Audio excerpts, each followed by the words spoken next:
अस्सलामुअलैकुम, welcome to my channel Fatima rose cooking. उम्मीद करते हैं कि आप लोग सब खैरियत से होंगे, इंशाल्लाह खैर से होंगे। तो जहाँ भी रहे खुश रहे, आबाद रहे, हेल्दी रहे। तो मैं हूँ फ़ातिमा, आज आप लोगों के साथ चना पुलाव शेयर करना चाहती हूँ कि चना पुलाव किस तरीके से बन जाती है। तो चलते हैं, स्टार्ट करते हैं। इसके लिए मैंने ऑयल जो है ना तकरीबन आधा कप के बराबर ऐड किया है। 2 प्याज मैंने ऐड किया है।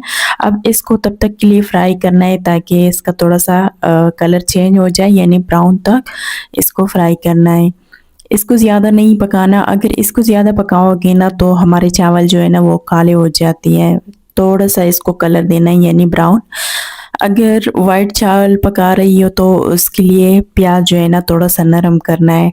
वैसे तो इसको थोड़ा सा कलर देना ज़रूरी है क्योंकि ये इंतहाई लजीज और मज़ेदार बन जाती है, बिल्कुल दी। ऐड करती हूँ तकरीबन 2 टेबलस्पून के बराबर लहसुन का पेस्ट।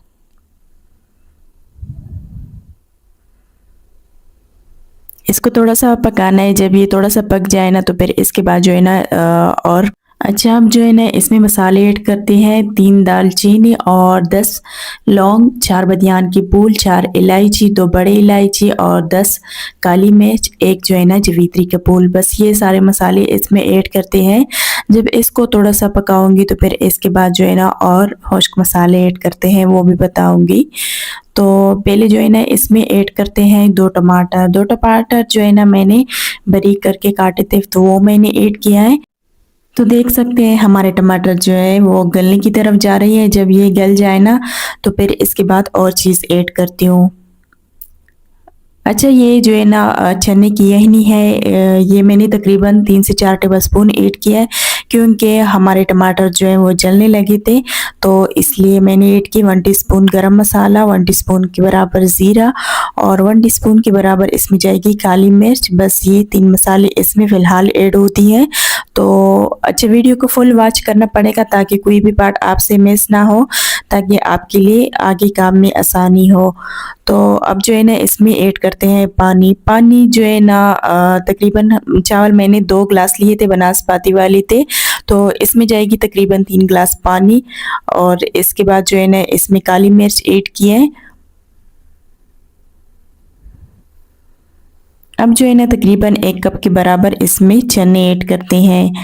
ये मैंने चावल भिगो के रखते तकरीबन 1 घंटा के लिए। अगर सेला चावल लोगे ना तो वो जो है ना वो तकरीबन 2 घंटे के लिए आप भिगो के रख सकते हो, लेकिन बनास्पति वाली जो है ना 1 घंटा इसके लिए काफ़ी है।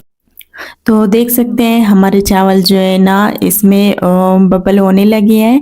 1 यखनी का क्यूब मैंने ऐड किया चावल का। तो 1 मुट्ठी भरकर इसमें ऐड करती हूँ हरा धनिया। तो हरी धनिया के साथ इसके साथ बहुत अच्छा सा रिज़ल्ट आता है, तो इसलिए मैंने ऐड किया है। तो अब जो है ना इसमें ऐड करती हूँ तकरीबन 8 से 9 हरी मिर्चें, क्योंकि आजकल मिर्चें जो है ना वो ज़्यादा फीकी आती हैं, तो इसलिए मैंने ज़्यादा ऐड की है। थोड़ा सा चम्मच हिलाती हूँ ताकि जल ना जाए। अच्छा, अगर हमारी वीडियो किस कंट्री से बहन भाई देख रही हो ना तो लाइक सब्सक्राइब करना ना भूलिए, क्योंकि ये तो हमारे लिए एक छोटा सा इनाम होता है आप लोगों की तरफ से, तो इसलिए। तो देख सकते हैं अब जो है ना हमारे चावल जो है ना इसमें थोड़ा सा टाइम है, इसमें ज़्यादा टाइम नहीं है, आधे घंटे का टाइम में इतनी जल्दी पक चुके हैं। मैं आपको दिखाती हूँ तो देख सकते हैं। अभी जो है ना ये मैंने दम पे नहीं रखती है, जब दम पे रखोगे ना तो इससे और ज़्यादा बेहतर हो जाएगी। तो देख सकते हैं सारा पानी होश किया है। 2 टेबलस्पून के बराबर इसमें ऑयल ऐड करती हूँ, क्योंकि इसके साथ तो चावल जो है ना एक एक दाना हो जाता है। तकरीबन 5 मिनट तक इसको रुमाल रखती हूँ, दम पे रखती हूँ। अभी मैं आपको दिखाती हूँ कि इसका क्या सीन है। तो माशाल्लाह से ज़रा चेक करें हमारे चावल कितनी अच्छी बन गई है। तो इसी तरह हमें इसका रिज़ल्ट जो है ना वो चाहिए था। तो देख सकते हैं आप। तो अगर आप लोगों को हमारी वीडियो अच्छी लगी तो लाइक सब्सक्राइब करना ना भूलिए और एक प्यारे से कमेंट का इंतज़ार रहेगा मुझे। तो चलिए आज के लिए अल्लाह हाफिज़, कल तक मिलते हैं नेक्स्ट वीडियो के साथ। तब तक के लिए अपना बहुत सारा ख्याल रखिए।